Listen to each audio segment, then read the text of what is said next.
now that we've talked about a few considerations, looking hindsight, we're going to talk more about those as conversations a little bit later. But right now what I want to do is I want to talk about character. And the reason I want to go to our next C, character, is because this to me is the non-negotiable. There is no other non-negotiable that you have throughout your entire premarital time journey together than character. If your partner doesn't have character, I highly encourage you to bolt this relationship. The reality is, and I say this often, if I can break you up, if you can break up during this, or during any premarital sessions that we have together, then there was no way you were going to make it through a marriage. We have done you a favor. I have done you a favor. And so you might see character issues come up in this journey that you go, wow, this is too much for me to overcome. I remember having a dating relationship, and I remember taking this girlfriend home to my parents' house. And the way that she treated my mom was just ridiculous. And I was caught into this place of like, here I am bringing this girl into my mother's home, into my parents' home. And she was just downright rude, disrespectful at times.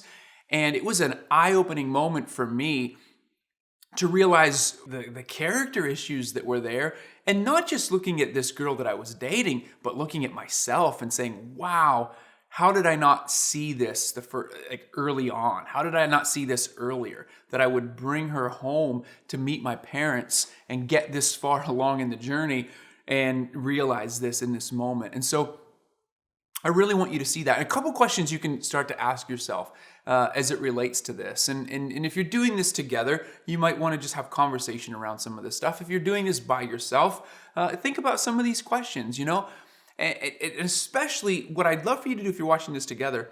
I just really want to honor that, because I think it's powerful that you're doing this together because you're both so invested in the relationship. What I want you to do is I want you to think about it in relation to who your partner is, but also if it's an easy yes, of course, they're teachable. Teachable is going to be one of those. Is the partner that you're with teachable? Do they receive feedback well? If it's an easy yes for your partner, now think about it for yourself. Go, okay, am I teachable? Do I receive feedback well? So I'm going to list a few things and a few thoughts, and I want you to think about it. So one of those is teachability. Teachability is a huge character trait. Another one is, I'm going to just use it because it was the example I gave, is how does your partner respect authority or respect your parents? How does your partner treat your parents or respect authority or respect other people? That's a huge character trait as well. And then you also want to look at, does your partner hold commitments? Does your partner hold to commitments? Do they follow through on their promises? Think about that. If there are times that your partner is not following through on commitments or promises, you want to start asking yourself the question, were they circumstantial? Was it a circumstantial reason that he or she could not follow through? Or is it becoming more of a character issue? Is it something that, it's something a little bit deeper going on where maybe your partner overcommits themselves, right? You think about, what could that be? What I also want you to think about is I want you to think about how your partner manages stress. I cannot overstate enough the ability to come through under pressure or manage stress. Your marriage will endure stress. It's not a matter of if, it's a matter of when. Your relationship will endure stress. Your partner and you will both endure stress. How do you deal with stress? It is powerful. In fact, it is so powerful. Catch this. You ready for this? There's a major research study done by a guy named Robert Epstein, meta-analysis, and he was looking at parenting. So if you're a blended family and you're bringing children into this marriage, this is a great research to understand. I mentioned earlier that one of the top, this is the same study I mentioned earlier, where the marriage, how you treat your spouse, was the third greatest parenting strategy to get the outcomes we look for in our kids. The second greatest parenting strategy to get the outcomes we most desire in our kids, according to that research, was how a parent manages his or her own stress. Fascinating. because why? Our children are watching us. Our children are seeing us. And by the way, many of you are watching this going, oh, what's number one? What's number one? I'm going to hold it. No, I'm not. It was love and affection. Love and affection was number one. But how a parent manages his or her own stress, managing stress is a character trait. It's a character issue. So does your partner yell, get out of control, overreact? Are they impulsive? What are ways that we manage stress? You want to make sure. One of the greatest red flags for me is a couple who comes to me and says, we've never argued. We don't fight. We just love one another. We don't get into arguments.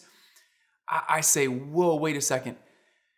That means, here's what's happening. One person is acquiescent to the other. Too much is what's happening. Or you've never really endured any hardship. And the reality is you will eventually endure some hardship. And you also want to make sure that you don't lose your individuality in your relationship. We're not talking about coming together and losing our individuality. When two individuals come together, there's going to be conflict. And so it's not whether or not we're going to have it, it's what we're going to do with it. And we'll talk about that later. But how does your partner argue and deal with conflict with you? Again, another issue as it relates to character. Another character trait you want to look for is the emotional boundaries that your partner sets in his or her life. I mean, think about this. Character, there's TV shows about this. Mama's boy, right? Like, is he a mama's boy? Is she a daddy's girl? So much that they're so attached that he's not going to choose you. He's going to choose his parents, or that she's not going to choose you. She's always going to choose her parents first. Listen, in-laws and our parents are some of the most difficult issues to navigate. For us, it's one of the most frequent questions we get when couples call us in crisis. It has to do with in-law issues. It has to do with parents speaking into the marriage, or trying to speak into the marriage, or one spouse choosing the parent over the spouse, right? Listen, when you get married, are you truly fighting for your spouse, or are you concerned he or she might be choosing a parent over and above you? That is a character issue you want to pay attention to. Another one is he or she entitled? I'm just going to be honest. We live in a very entitled culture. Is he or she feel like the world owes your partner? Does your partner believe the world owes him something or owes her something? You want to pay attention to that, because that is a mentality that you carry into a relationship that isn't going to go over very well, especially when there's conflict or that person isn't getting his or her way. Also, as it relates to that, I also want to bring up this because I've seen this a lot. Is your partner too attached to hobbies or sports or work? Work ethic is a character issue we want to talk about. What is the work ethic of, you don't want laziness, but you also don't want overly workaholic that you're never going to be together. You're never going to see each other unless you're both into work, and that's what you desire. Okay, you have to know what you desire and what you want out of the relationship, and be able to talk about it, right? And so, but is there a hobby? Is there a sport? Is there something that your partner is so attached to that you're rarely ever gonna see your partner? I have walked couples through divorce who they chose a hobby over the marriage, and the hobby won. And so I think even Brad Paisley sings a song about this, Gone Fishing, right? Like, it's like she gives him the ultimatum, it's either fishing or me. And he says, honey, I'm going to miss her. And he's talking about his wife, he's going fishing. But I say, that song is in fun, loving way. But when you're looking to marry somebody, you want to make sure you're finding somebody, that marriage isn't going to end because, someone chose the hobby over you. You want to know that you were chosen first, that you were the most important person in your partner's life, because that's what's going to keep this thing together. That's what's going to keep you intimately connected and over time. And so the other part of this character thing that I really want to talk about, and it's going to get heavy, so bear with me here, but it's incredibly, incredibly important, and that is addiction. Is there an addiction that your partner has or had in the past and has now overcome or is overcoming? You want to pay attention to that. Again, I mentioned earlier, in-law issues were one of the highest phone calls we receive, or one of the highest, struggles we receive when we get marital trouble. The other one is pornography. It is that there's a spouse involved in pornography, and the other spouse finds out about it, and it comes to light. And so I just really want to encourage you as you walk through premarital conversations that you have together. This is a character conversation that you want to have with one another. Really, even talking about sexual history and sexual past. These are conversations that are important to have. Not every detail. You don't want to go into all these details about your past. But here's the gauge in terms of how I navigate this. Because I hear this question a lot. How much is too much to tell?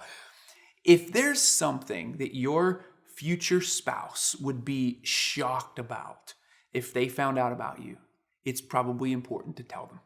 If there's something that they would be shocked, they would be devastated, they would feel betrayed, that they didn't know about your past or your history, it might be important that you tell them. So that's the gauge that I tend to use. Again, you don't need every detail. I don't think it's wise to go into every detail, but just to make sure that your future spouse isn't blindsided by something about you, a character issue in the past, or maybe something you're dealing with right now.